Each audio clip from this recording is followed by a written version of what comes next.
A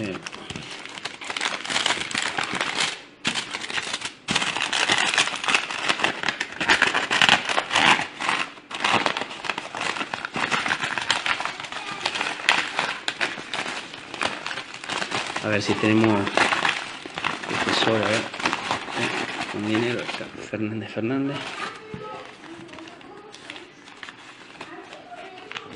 Sí, todos los sobres tienen dinero, todos. Voy a abrir otro más, para que no queden dudas.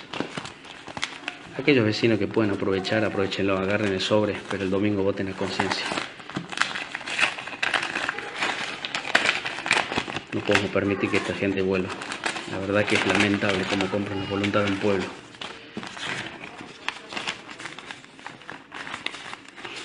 Todos los sobres tienen dinero. Es dinero que es nuestro, de nuestros impuestos.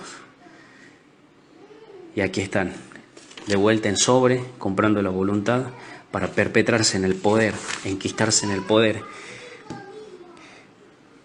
Y no hacer otra cosa más que llenarse los bolsillos de dólares, de pesos. Se cagan en todos nosotros y nos vienen a hablar de decencia. Como me reí cuando en el debate le dijo, le puedo dar clase de decencia a esta gente corrupta que dan asco. Argentinos, créanme, voten a conciencia.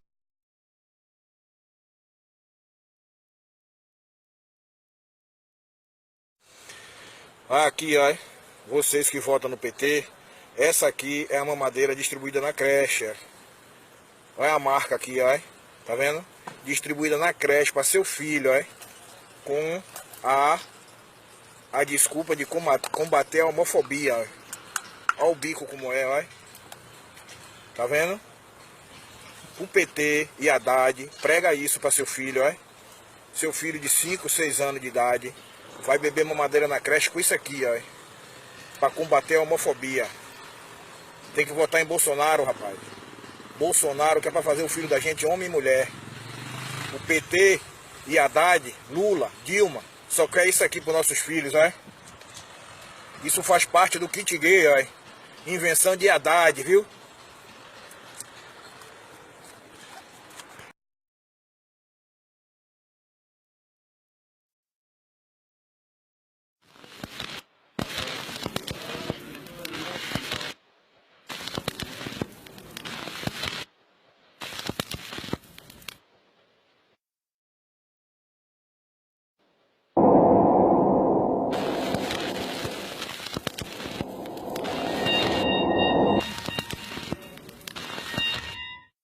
I think that, you know, yes, it was a grossly unethical experiment because you are playing with an entire country, the psychology of an entire country without their consent or awareness.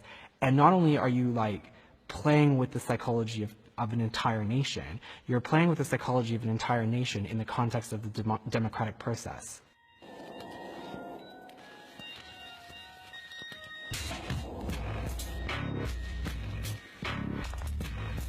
If you want to change politics, you first have to change culture because politics flows from culture. If you want to change politics, you first have to change people to change the culture.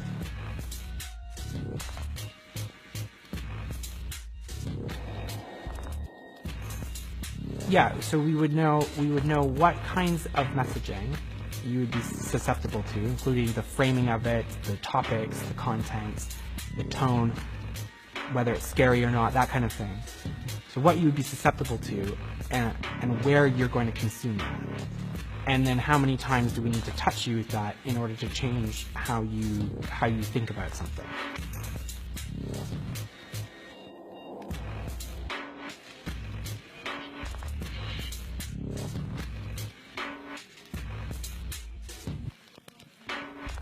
He's been called a street fighter and the most dangerous man in American politics. You argue for your freedom and they call you a xenophobe. You argue for your country and they call you a racist. I like Mr. Bannon. He's a friend of mine. He's a good man. He is not a racist, I can tell you that. He's a good person. Let them call you racist. Let them call you xenophobes. Let them call you nativists. Wear it as a badge of honor.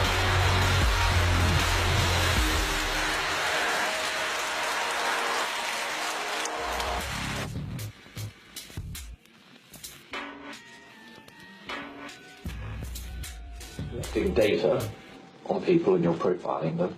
That gives you more insight that you can use to know how to segment the population, to give them messaging about issues that they care about, and language and imagery that they're likely to engage with.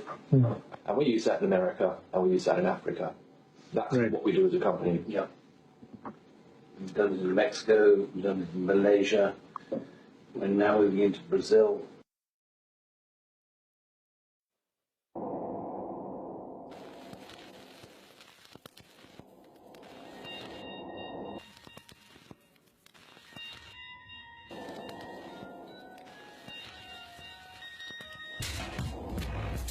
We have rebranded the entire party twice, written their manifesto, done 2 rounds of 50,000 surveys. Huge amounts of research, analysis, messaging.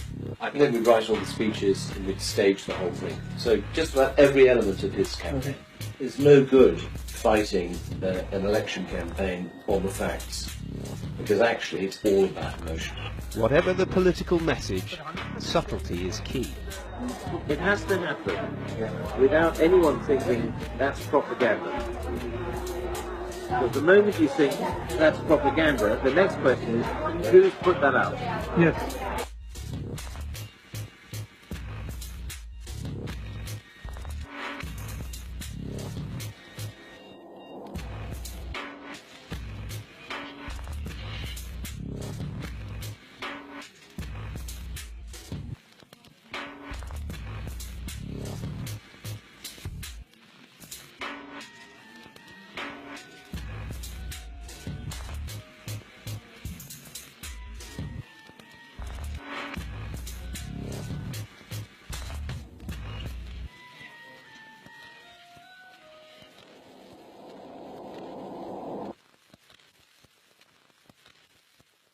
Why now? Why are you releasing this book, How Fascism Works Now? Far-right movement crossing many countries, Bolsonaro in Brazil, we've just seen, and they feed off each other.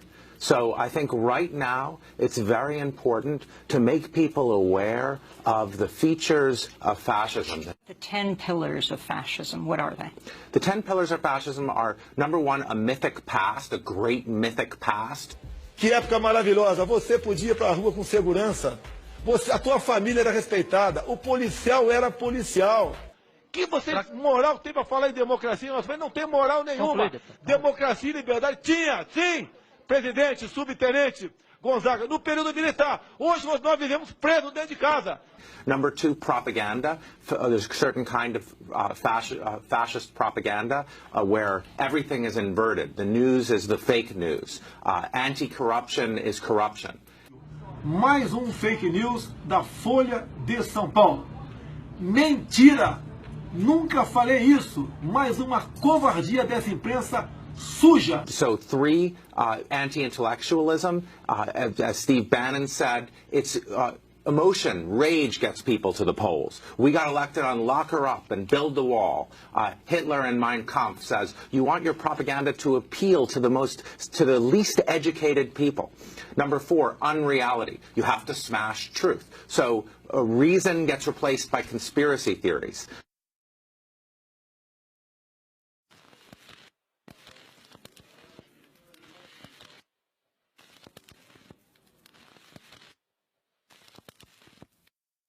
Hierarchy. In fascist politics, the dominant group is better than everyone else. They were like the loyal, the great people in the past who deserve respect just for being them.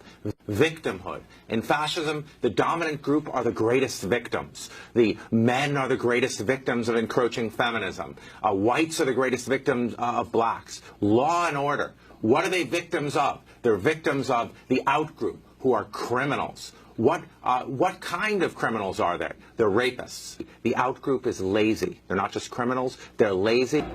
Só aí, nós temos praticamente um quarto da população brasileira vivendo às custas de quem trabalha.